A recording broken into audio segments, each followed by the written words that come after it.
جی دوستو، فلسطین اور اسرائیل کے متعلق مختصراً بات کر لیتے ہیں۔ اسرائیل اور مغربی دنیا کو بڑا کنسرن ہے کہ کہیں یہ جو جنگ ہو رہی ہے اس کا دائرہ وسیع نہ ہو جائے، اور پچھلے دنوں یمن میں جو ہوتیز ہیں ان کی جانب سے بھی سپورٹ کا اعلان ہوا، بلکہ انہوں نے کچھ راکٹس ہی فائر کرنے کی کوشش کی اسرائیل پہ۔ اسی طرح یہ بھی کہا جاتا ہے کہ کہیں جی لیبنان، صدرن لیبنان جو ہے وہاں پہ حزب اللہ وہاں سے اٹیک نہ کر دے اسرائیل پہ، فل اسکیل وار شروع نہ ہو جائے، اس کا دائرہ جو ہے وہ وسیع نہ ہو جائے۔ جیسا کہ ہم جانتے ہیں کہ پچھلے کئی دہائیوں سے امریکہ اسرائیل کو تقریباً $4 بلین کی جو ہے ملٹری اسسٹنس دے رہا ہے، اور بلکہ اب تو پریزیڈنٹ بائیڈن نے کانگریس کو کہا ہے کہ ایک بل بھی پاس کریں جس کے تحت اسرائیل کو تقریباً $14 بلین کی امداد دی جائے گی، ملٹری ایڈ ملے گی، اسسٹنس۔ تو یہ بڑا ایک عجیب سا معاملہ ہے کہ دنیا اسرائیل کو تو جو ہے ملٹری اسسٹنس دیتی رہی یا دے رہی ہے، لیکن دوسری طرف یہ خدشات بھی ہیں کہ یہ دنیا جو مسلمان دنیا ہے وہ فلسطینیوں کو کوئی امداد نہ دے۔ ہیومینیٹیرین اسسٹنس تو ریلیف اسسٹنس تو ایک طرف ہے، میں اس وقت بات کر رہا ہوں ملٹری اسسٹنس کی۔ تو کیا یہ بین الاقوامی قانون ہے جو کہ اس کو منع کرتا ہے؟ کیا معاملات ہیں کہ ایک آکوپائر ہے اور ایک آکوپائیڈ ہیں؟ آکوپائر کو تو یہ حق حاصل ہے کہ وہ دنیا بھر سے عسکری امداد لیتا رہے، لیکن جو آکوپائیڈ ہے اس کو یہ حق حاصل نہیں ہے۔ لیکن ایسی بات ہے نہیں، یہ تو نیریٹو بلڈنگ کی بات ہے، ہاں وہ کس پرسپیکٹیو سے کہاں کھڑے ہیں اور آپ کہاں کھڑے ہو کر چیزوں کو دیکھ رہے ہیں، سارا معاملہ اس طرح شروع ہوتا ہے۔ دیکھیے، جہاں تک اسرائیل کا معاملہ ہم سب جانتے ہیں کہ اس نے فلسطینی زمین پہ قبضہ کر رکھا ہے، اور خراج تحسین پیش کرنا پڑتا ہے علامہ اقبال کو، قائد اعظم محمد علی جناح کو، کہ انہوں نے اس وقت بھی اس چیز کو دیکھ لیا تھا کہ اگر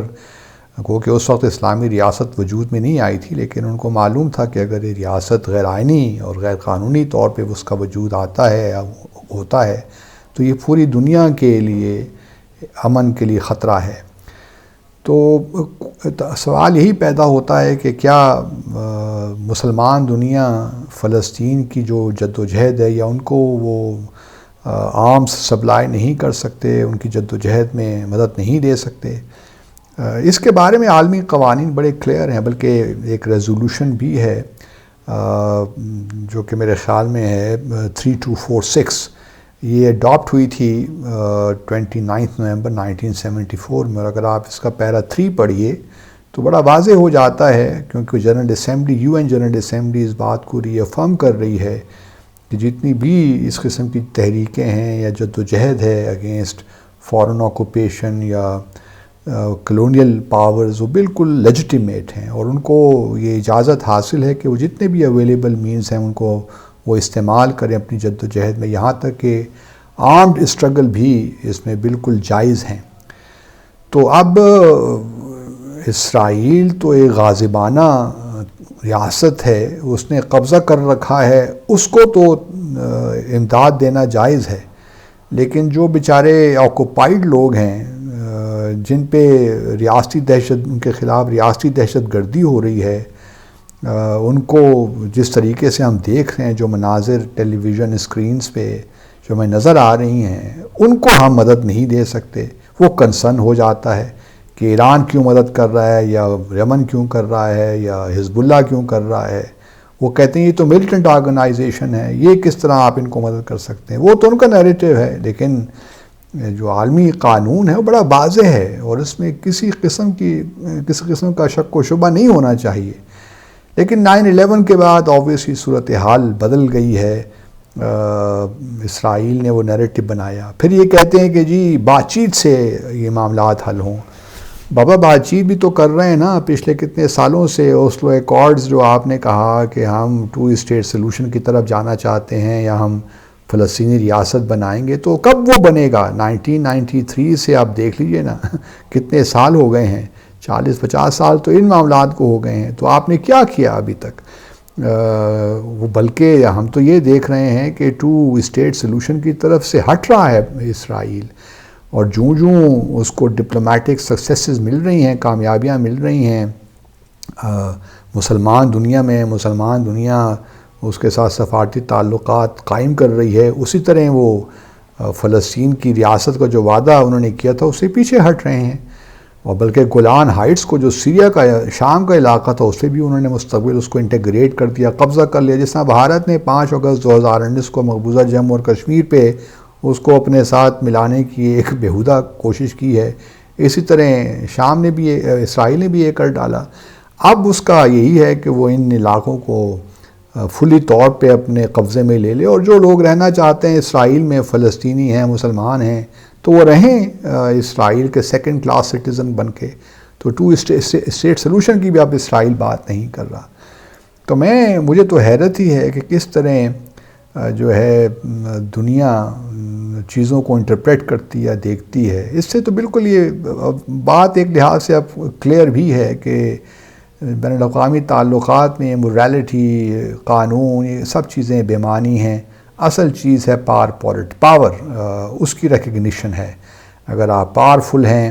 آپ کی ملٹری، آپ ملٹریلی پاورفل ہیں، اکنامکلی پاورفل ہیں، تو پھر آپ جو کہیں بس وہی حرف آخر ہے، اس کے بعد کوئی بحث نہیں ہو سکتی۔ تو امریکہ جو ہے کہتا ہے کہ جی ہم رولز بیسڈ ورلڈ آرڈر ہمیں چاہیے، تو یہ رولز بیسڈ ورلڈ آرڈر ہے کہ یوکرین میں تو آپ کہہ رہے ہیں کہ جی بچے مارے گئے، خواتین ماری گئیں، وہاں پہ ٹوٹل ابھی تک 1.5 سال ہو گیا ہے، وہاں پہ دیکھیے تو جو ٹوٹل کیجویلٹیز ہیں وہ 4 سے 5 ہزار ہیں۔ اس پہ بھی کوئی دل خوش نہیں ہوتا جہاں بھی انسان کی جان جاتی ہے، لیکن اگر آپ غزہ میں دیکھیے یا ویسٹ بینک میں دیکھیے تو اس وقت تقریباً 11,000 کے قریب لوگ شہید ہو چکے ہیں۔ تو کوئی موازنہ ہی نہیں ہے، جہاں مسلمان دنیا انوالو ہو جاتی ہے وہیں پہ یہی حالات ہیں۔ لیکن کافی افسوس کہ مسلمان دنیا کو بھی اس بات کی ریئلائزیشن نہیں ہے، اور اگر اس وقت اسرائیل کو کھلی چھٹی دے دی گئی تو پھر تو بھول ہی جائیے، کوئی بھی معاملات آگے نہیں بڑھ سکتے۔ تو میں نے کہا آج تھوڑا سا